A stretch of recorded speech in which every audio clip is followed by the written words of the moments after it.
3 bathrooms on the place, and they had like a conference room in there. It was just everything was smashed into one. And so we're kind of in the middle of a campaign to kind of redo our facilities.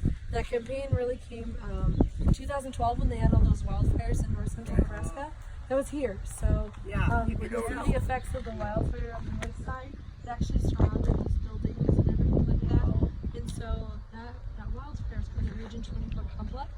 And it burned around 75,000 acres in north central Nebraska, and 30,000 of it is on this preserve.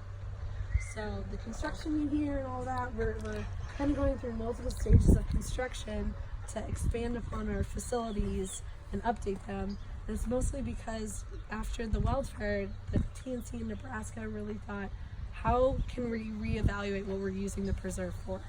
And so we really want to focus on research and on education. And so we're providing all these spaces up here for researchers and educators. That's all these people you see me interacting with. The University of Oklahoma's here? Yeah, Oklahoma State's here. We got someone from UNL, and someone from UNO, and we'll have some youth organizations that are working with kind of kids who have kind of been in the justice system a little bit, in the juvenile system. Their leadership group that's coming out here to use the facilities to have their meeting, and then they're going to go kind of see the area, see the sites and stuff like that, and do a bison tour with us later this week. So we want to provide that space for people to be able to experience and education and nature kind of at the same time.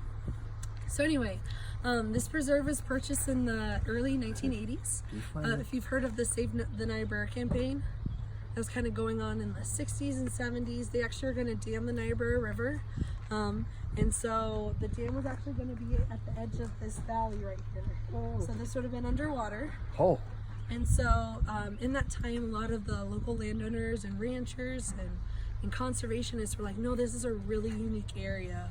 We really need to do something about this. So they came together and they, fought with the legislature and things like that. And they were able to kind of prevent the valley from being dammed.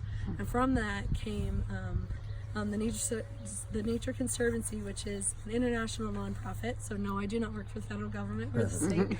It's a nonprofit. Purchased 2 ranches here and made the Niobrara Valley Preserve. 50,000 people will go down the river each year, tubing, canoeing, kayaking.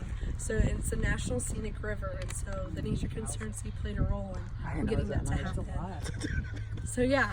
How many total acres are you guys on then? So we own around 56,000 acres right here, and so and a third of it was under the fire. Yeah. So that burned, which we are big components of prescribed fire, but we use prescribed fire in a lot of our management, but that was a different thing. It was in July, it was a drought year. Right. And so that's actually how I came up here. I came up here to study the impacts of the 2012 wildfire with a grant through UNL and the Nature Conservancy. So yeah, with the Nebraska Environmental Trust. So yep, that's how I actually kind of had a role up here. But anyway, so the preserve was purchased in the early 80s. We have 2 bison herds. Those were introduced in kind of the late 80s. And so we'll be going through our east bison herd today, but we have a west herd. Total, we have under 1,000 bison on this preserve, but they're kind of broken up into 2 herds that are separated by a couple miles. So the herd we'll be going through today is around 350 mature animals, and add probably close to 150, maybe up to 200 calves. And so that's what we'll be looking at in a 10,000 acre pasture. Wow. Our west herd is bigger, and they have more acres to graze, so it's a 12,000 acre pasture with 450-ish mature animals, and then add 200 calves to that. But it's rougher terrain, and due to all the flooding in Nebraska, we have a bridge that's condemned, so we have to go almost over an hour drive to get just to the pasture, which isn't that far from here. Wow. So our access is pretty limited. But anyway, on the preserve, we do a lot of different management. We do different kinds of grazing. And so we'll be driving by some of our cattle pastures, and so you might see some of those, and we can talk about that. Dan is our cattle manager. Wave at Dan. Hi, Dan. Hi, Dan. He's just filming this in live stream. He's like, I hate her. That one, I'm not a fan. Anyway, and so Dan's our cattle manager, and so he works with the lessees, and so we work with local ranchers to kind of improve our public relations. And they do a great job, and so we really enjoy those relationships. And so we do patch burn grazing, so doing prescribed fire to impact kind of the prairie management. And Dan can answer your questions on that if you have any. And then we have our bison herd, so that's kind of we round up the bison once a year, each herd once a year, and so from that we sell the calves, and that's how we pay our staff. Kind of our self-containing and self-sustaining is through our cattle leases and our bison roundups. So, yeah, so it's pretty cool. And why this area is so unique, and why a lot of people fought to protect it, is this is an area known as a biological crossroads in the Great Plains. So it's an area where 6 different ecosystems meet here. So unfortunately our ponderosa pine savanna on the north side is a little toasted. There's not that many species left. But on the north side we have ponderosa pine savanna with mixed grass prairie up top. And in the valley here we have kind of the tall grass prairie. And then we have eastern deciduous forests here, northern boreal forest remnants, and then sandhills prairies. 3 different types of prairie, 3 different types of woodlands. And why that's unique is this is kind of on the edge of all of those habitats. So this is the furthest east you'll find ponderosa pine.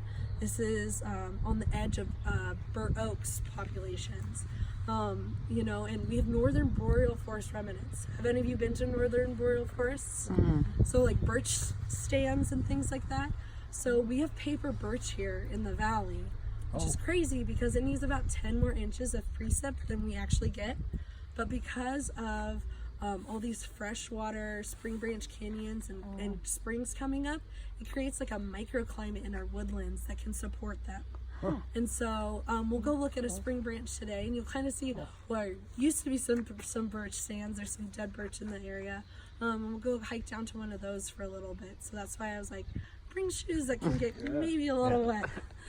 And so, yeah, so it's really cool. Here on the preserve, we also have a stand of hybrid aspen that's only found in Nebraska.